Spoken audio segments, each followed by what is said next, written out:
ମାଗଣା ଚାଉଳ ପାଇଁ ଖର୍ଚ୍ଚ କରିବାକୁ ପଡୁଛି 100ରୁ 200 ଟଙ୍କା। ଆର୍ଥିକ ସହାୟତା କରିବାକୁ ଯାଇ ସରକାର ମାଗଣାରେ ଚାଉଳ ଦେଉଛନ୍ତି ସତ, କିନ୍ତୁ ସେହି ମାଗଣା ଚାଉଳକୁ ଆଣିବାକୁ ହେଲେ ଅଟୋ ଭଡ଼ା ବସ୍ତା ପିଛା 50 ଟଙ୍କା ଓ ବ୍ୟକ୍ତି ପିଛା 30 ଟଙ୍କା ଦେବାକୁ ପଡୁଛି ଏବଂ ଏହିଭଳି ଖର୍ଚ୍ଚାନ୍ତ ହେବାରୁ ରକ୍ଷା ପାଇବା ପାଇଁ କିଛି ଗାଁ ଲୋକେ ସାଇକେଲରେ ନିଜ ଚାଉଳ ବସ୍ତାକୁ ଲଦି ଗାଁକୁ ଯାଉଛନ୍ତି। ଏହିଭଳି ଘଟଣା ଦେଖିବାକୁ ମିଳିଛି କୋରାପୁଟ ଜିଲ୍ଲା କୋରାପୁଟ ବ୍ଲକ ଅନ୍ତର୍ଗତ ଲଙ୍କାପୁଟ ପଞ୍ଚାୟତର କୋଲାବ ଗାଁରେ। ଗାଁଟି କୋରାପୁଟ ସହରଠାରୁ 8 କିଲୋମିଟର ଦୂରରେ ଅବସ୍ଥିତ ହେଲେ ସେହି 8 କିଲୋମିଟର ରାସ୍ତା ଅଙ୍କାବଙ୍କା ପଥୁରିଆ ଏବଂ ମାଟି ରାସ୍ତା ଦେଇ ଯାଉଛି, ଯେଉଁଥିରେ କୌଣସି ବଡ଼ ଗାଡ଼ି କିମ୍ବା ଅଟୋ ଯିବା ବିପଦ ସମ୍ପୂର୍ଣ୍ଣ।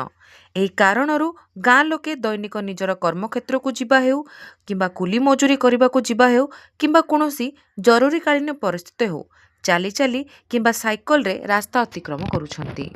ଚାଉଳ ନେବା ପାଇଁ ଆଣି ଆସ ବୋଇଲେ ହେଲେ ସକାଳଠୁ ତିଆର ହେଲୁ 6ଟା ବେଲେ କିଏ ଖାଇଲୁ କିଏ ନାଇଁ କରି ଚାଉଳ ମାଗବା ଖାଇଲୁ ହେଲେ ରାସ୍ତା ବି ନାହିଁ। ଆସିକେ ବାଇକ୍ ଥିଲା ଲୋକ ନେଲେ ବହି ବହି ଯିବା ଲୋକ ଗଲେ ନା ପାରବା ଲୋକ ଏବେ ଜଗି କରି ଆସୁ ଟାଇମ୍ କେତେଟା ହେଲାନି ଏବେ 6টাକୁ ଯିବୁ ରାସ୍ତା ନାହିଁ ଘାଟ ନାହିଁ ସେ ଗାଁ ଡେଲିଭରି ହେଲେ ବି ବହି କରିବାକୁ ଆଣିଛୁ আর କ'ଣ করবো ତାକୁ ଫୋପାଡ଼ି ଦେବୁ ନା କିସ୍ କରିବୁ। ଭୋଟ ନେବା ପାଇଁ ହେଲେ ପାହାଡ଼ ପର୍ବତ ଚଢ଼ି କରି ଆସୁଛନ୍ତି। ମୁଁ ତ ଦେଲିନି ସବୁବେଳେ ତେବେ ତ ରେସା ହେଲେ ମାয়ের ହେଲେ କେତେ ଦେବାର ସେମାନେ ହାଲ ଦେବେ କି ହେ ଉଠ କ'ଣ ପାଇଁ ଆସୁଛୁ ଯା ଗେଟ୍ ବନ୍ଦ କରିଦା ଚାଲ ଡୋକରା ହେଲୁନି ସରପଞ୍ଚ ମେମ୍ବର ଭୋଟ ଦେଲୁନି ସେ କେ ଆକା ଦେଖା ଦେଖି ଆକା ତାଙ୍କର ଦର୍ଶନ ଆକା ନା ଗୋଟେ ମେମ୍ବର ନାହିଁ ସରପଞ୍ଚ ନାହିଁ ଗୋଟେ ML ନାହିଁ କି ଗୋଟେ କଲେକ୍ଟର ନାହିଁ। ଚାଉଳ ସେ ଯୋଡ଼େ କେନ୍ତା ହୋଇ ପାଶରେ ନାଇଁ ହେଲେ ଦେଲାନି ମ୍ୟାଡ଼ାମ୍ ପାଣି ଟିକେ ଟିକେ ଖୋଲା আছে ଟାଇମ୍ରେ ଆଇଲାନି ଟାଇମ୍ରେ ନାହିଁ ଆଜିକାଲି ଏତେ ଗୋଟେ 1.5 ମାସ ପାରା ହେଲାନି ନହେଲେ ତ ନଦୀ ପାଣି ଖାଉଥିଲୁ। ହାତର ପଇସା ଉଠାଇ ରାସ୍ତା ତିଆରି କଲୁନି ମ୍ୟାଡ଼ାମ୍ ରାସ୍ତା ରାସ୍ତା ରାସ୍ତା ଜାଣିଛୁ କି ନାହିଁ ହାତର ପଇସା ଟେକଲୁନି ହାତର ପଇସା ଆମର କେତେ ଖଣ୍ଡ ଗାଁ ଅଛି ମସିପୁର ଡୁମରିଗୁଡ଼ା ଚଣ୍ଡାଲଗୁଡ଼ା ଖୋଲାବ ଗାଁ ଠାଟୁଗୁଡ଼ା ଡାଙ୍ଗ ଦେଖଲା ଟିକେ ଗୋଟେ ପାହାଡ଼ଟା ଟିକେ ଆଡ଼ ଅଛି ସେଟା ଦେଖୁନାହାନ୍ତି କେ ଦେଖୁନାହାନ୍ତି ଆମର ଗୋଟେ ଖୋଲାବ ଗାଁ କା 600 କି 700 ଅଛୁ ଗୋଟେ ମସିପୁର 1000 ଆସୁ ଡୁମରିଗୁଡ଼ା 500 ଅଛେ ଠାଟୁଗୁଡ଼ା 500 ଅଛେ ଚାଣ୍ଡାଲଗୁଡ଼ା 500 ଅଛେ କେତେ ଘର ଅଛୁ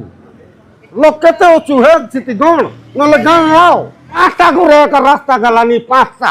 5 বলে 1 2 3 4 5 সিটি গড় রোড দিয়া হেলানি ম্যাডাম এইটা তুমি হিসাব করো তো কেতেটা লোক আছু নলে গভর্নমেন্ট আসি করে গণি করে যাও সেটি খড় দাও উনা লোক খালে খাঁডেক পারা দাও বেশি লোক হলে চিন্তা করে দাও। ଓଡ଼ିଶା ବିକାଶ ଦିଗରେ ଅଗ୍ରଗତି କରୁଛି ସତ, କିନ୍ତୁ ରାସ୍ତା ନଥିବା କାରଣରୁ ଗାଁର ଶିକ୍ଷା ବ୍ୟବସ୍ଥା ମଧ୍ୟ ଅବହେଳିତ ହୋଇପଡ଼ୁଛି, ଯାହାର ଶିକାର ହେଉଛନ୍ତି ଗାଁର କୁନି କୁନି ଆଗାମୀ ଭବିଷ୍ୟତ, ଯେଉଁମାନେ କି ବିଦ୍ୟାଳୟ ପରିସରରେ ଘଣ୍ଟା ଘଣ୍ଟା ଧରି ଶିକ୍ଷକମାନଙ୍କର ଅପେକ୍ଷାରେ ଦିନ ବିତାଉଛନ୍ତି।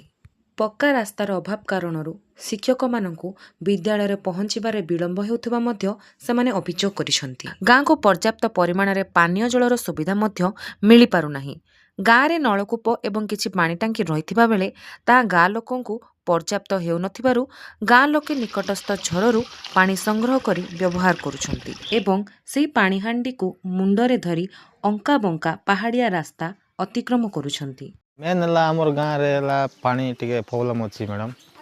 ତାପରେ ରାସ୍ତା ତ ତମେ ତ ଜାଣିଛ କି ସବୁ ଲୋକ ଜାଣିଛନ୍ତି ML ନେତାମାନେ ତ ସବୁ ଦେଖୁଛନ୍ତି ହେଲେ ରାସ୍ତା କରିବା ପାଇଁ କହିଲେ କରିବା ବୋଲିକିନା କରିନାହାନ୍ତି କିଛି ନାହାନ୍ତି। ଏବେ ଖରାରେ ଟିକେ ଚାଲି ବୁଲି ହେଉଛି ବର୍ଷା ସିଜନ୍ରେ ତ ଟୋଟାଲ୍ ବୁଲି ହେଉନି ବେଶୀ ଖାଦ ହେଇଯାଉଛି ବାଇକ୍ଟା କଷି ଯାଉଛି ଚକା